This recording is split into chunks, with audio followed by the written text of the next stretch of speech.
Hay muchos desafíos a la teología de la liberación y el principal, si me lo preguntan, creo que es su fidelidad como pensamiento cristiano, su fidelidad a la sabiduría de los pobres y de los pequeños de esta tierra.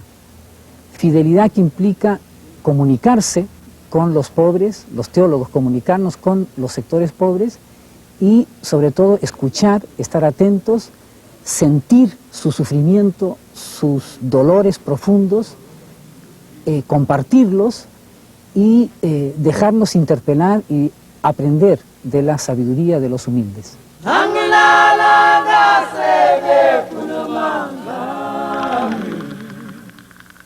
Hay que sacar la teología de la perspectiva blanca racista para concebir una otra manera de aceptar una otra cultura, una otra visión del Dios, una otra visión del hombre y del mundo.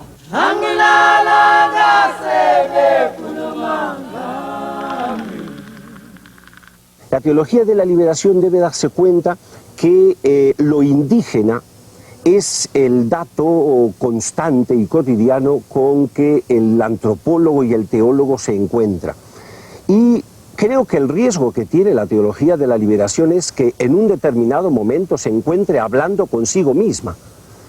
Y en ese sentido habrá perdido al indio, al negro, al otro, al campesino, lo habrá perdido como interlocutor.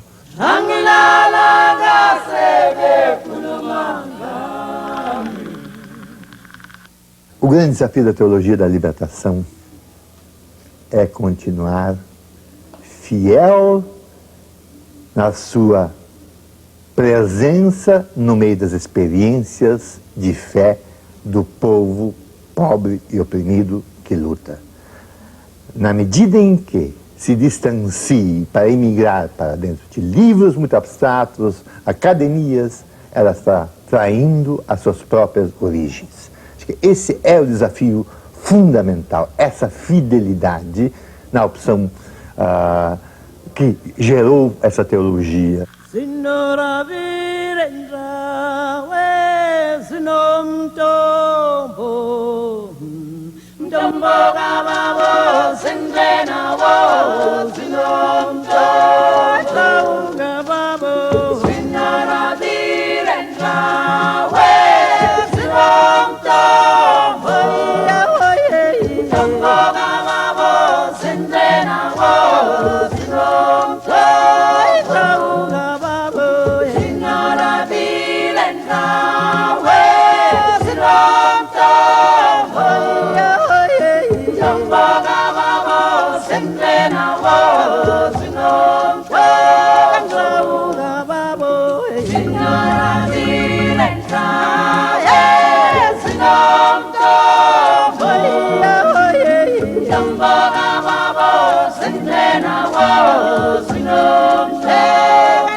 No início, a teologia da libertação, ela tinha um enfoque que vinha num eixo da universidade, com a descoberta da análise da realidade, e depois ela teve, na medida que ela foi caminhando, um eixo de convivência mais profundo com as classes populares, e aí a questão da religião popular, que no começo foi muito desprezada como uma dimensão um pouco alienante, foi sendo descoberta como a grande história da resistência popular diante das múltiplas opressões culturais, políticas, econômicas. E aí se passou também a revalorizar esses aspectos da religião popular como um sinal da identidade, da luta, da resistência e da esperança do povo.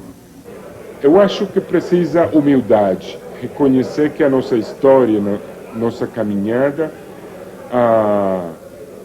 tem muitos passos, muitos câmbios, muitas etapas. Começamos, sem dúvida, com uma atitude muito arrogante, na qual a religiosidade popular era vista como uma religiosidade contaminada que precisava purificar.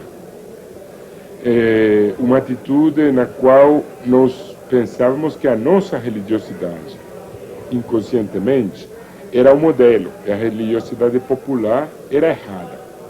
Eu acho que nos últimos 6, 7, 8 anos, temos já avançado muito no reconhecimento dos valores da religiosidade popular, no reconhecimento da necessidade de nós aprender da religiosidade popular, de purificar nossa espiritualidade, nossa fé, nossa religião, a partir do contato, da experiência com a religiosidade popular.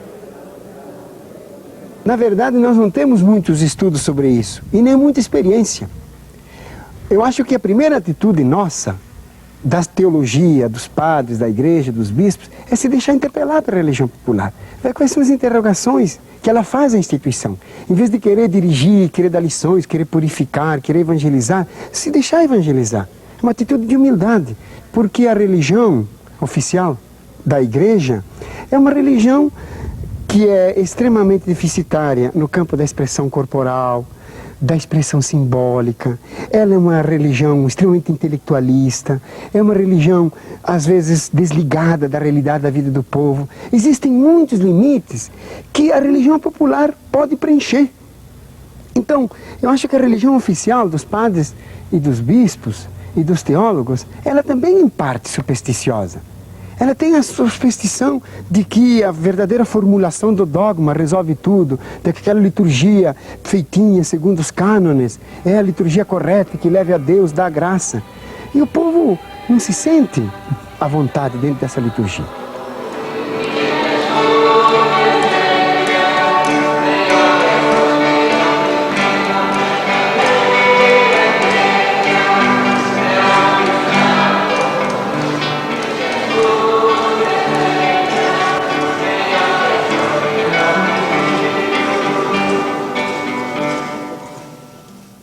Bueno, algunos quieren que la Iglesia, que la jerarquía de la Iglesia controle más la religión popular y la encauce por medio de una purificación o una renovación de la religión popular, la encauce más hacia el Evangelio, hacia el mensaje, o según el mensaje de Cristo. Eso supone que la Iglesia no habría podido transmitir ya el mensaje de Jesús y que habría que hacerlo ahora y que habría que hacer una nueva evangelización partiendo de cero o partiendo desde el paganismo popular. Mi manera de pensar es que más bien los sectores populares, las clases populares, los pueblos indígenas, las masas urbanas tienen una manera diferente de vivir el cristianismo. Hay muchas maneras de vivir el cristianismo, hay maneras populares de vivir el cristianismo y hay una sabiduría en esas formas en que el pueblo vive su fe, una sabiduría sincrética, y eso creo que en vez de que la Iglesia y que los agentes pastorales controlemos todo eso, más bien debemos dejarnos cuestionar, interpelar, y el pueblo pobre como sujeto de historia y como sujeto eclesial creo que puede dar grandes aportes a la vida eclesial y al pensamiento teológico.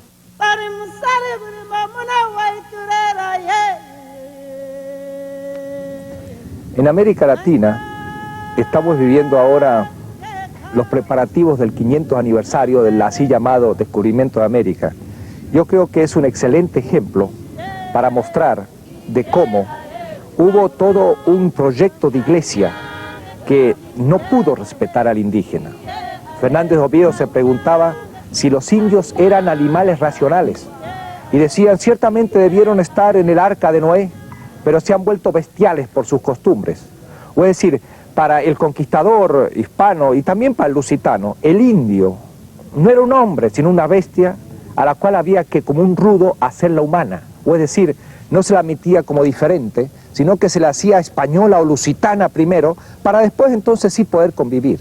Hay como una especie de tensión totalitaria por la que imponemos nuestro mundo al otro y no le permitimos ser el mismo. Y esto a veces en nombre de la evangelización, porque ¿cómo era o debió haber sido el proceso evangelizador, como fue en el Imperio Romano? Debió haberse respetado la originalidad distinta del indio y a partir de su propia cultura haber llevado esa cultura a su plena realización, y eso había sido evangelizar al otro desde sus propias culturas. ¿Pero qué se hizo? Se negó completamente lo que era, se destruyó como demoníaco, salvaje, fetichista, se impuso un cristianismo que no era el cristianismo tampoco el evangelio, sino en el fondo el de la cristiandad hispana o lusitana. Y claro, ¿qué se hizo? Se destruyó una cultura, se la identificó con la europea, y de esto pues no hubo ningún respeto al otro, no hubo evangelización, respeto a la diferencia, sino diría yo, totalitaria imposición de una cultura en nombre del evangelio.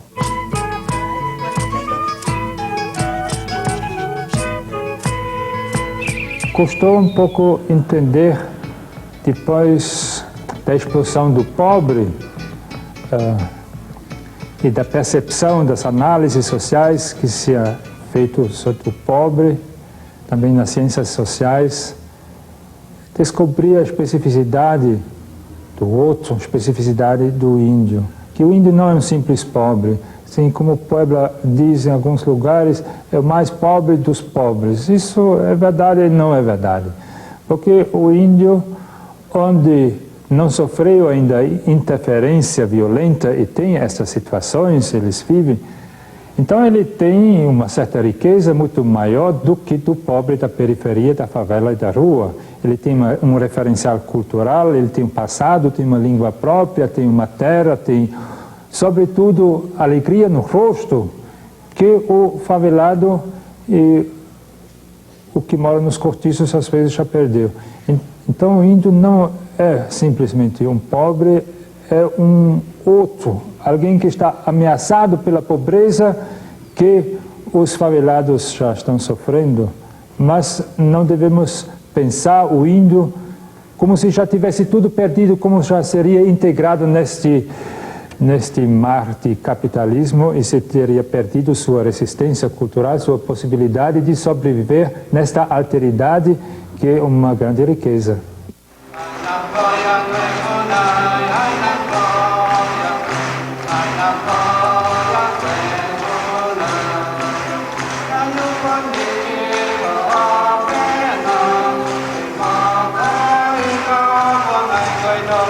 Se nós partimos do mundo indígena, nós temos que questionar esse tipo de cristianismo que foi trazido aqui, como, queira ou não queira, tem na sua cultura uma dimensão de opressão muito forte.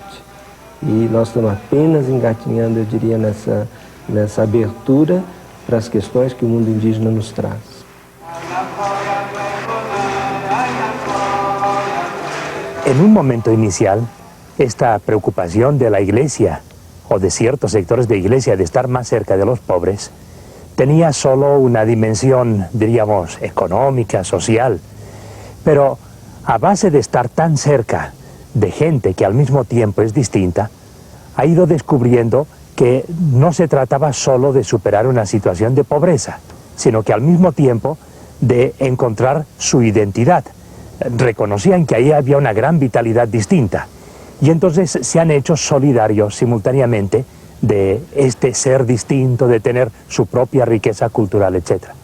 Si por liberación entendemos la reciprocidad, si por liberación reconocemos el respeto y la inserción del ser humano en el contorno natural, en lo que llamamos los occidentales la naturaleza, la tierra, el medio ambiente, si por liberación entendemos la organización muy desde la base, si por liberación entendemos, que me parece que lo es, entendemos la fiesta y la alegría, entonces sí, las culturas indígenas tienen experiencias muy fundamentales de libertad.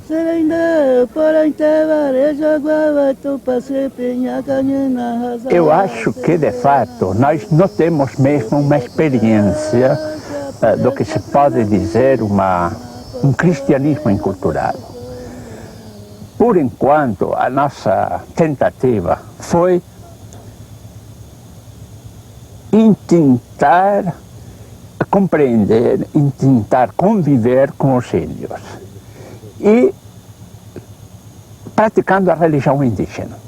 Ou seja, a nossa enculturação neste momento não foi ainda uma transposição, uma conversão, foi viver, praticar, acreditar na religião indígena.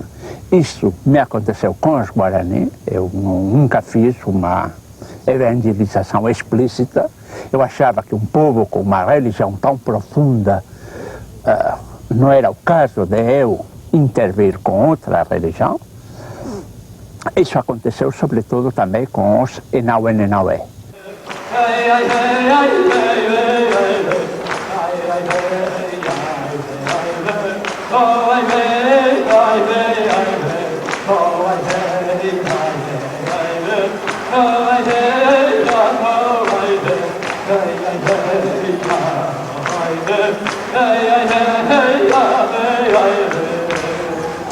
Mensagem evangélica quer dizer mensagem, é boa notícia. E o outro tem uma linguagem, um código de comunicação específico. Então, para fazer passar essa mensagem, precisa aprender este código do outro, para ele poder entender essa mensagem.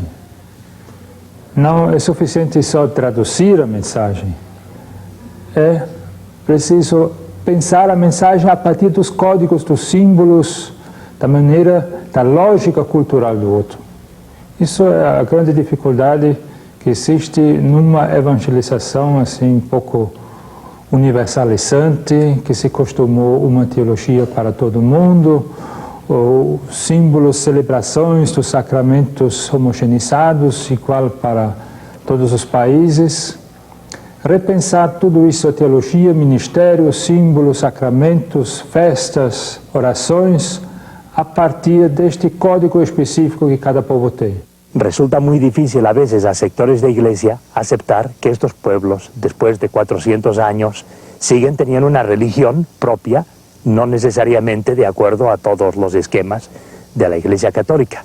Y hay toda una búsqueda de qué es esencial para ser católico, hasta qué punto se puede ser católico sin ser ni romano, ni occidental, ni siquiera criollo. Es una gran búsqueda.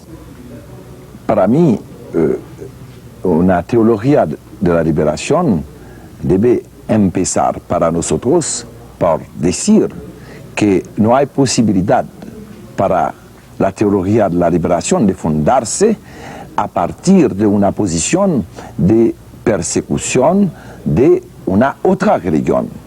Por ejemplo, las religiones afroamericanas en América Latina y en particular en Haití, porque tenemos en Haití un culto africano que se llama el vodú, practicado por la mayoría de la población. Este culto ha sido perseguido por el cristianismo desde la época de la esclavitud hasta la época de la dictadura de Duvalier. Entonces, no podemos desarrollar una teología de la liberación sin ver que para nosotros, en particular para el vodú, hay que permitir su desarrollo libre, hay que permitir la libertad de religión como tal.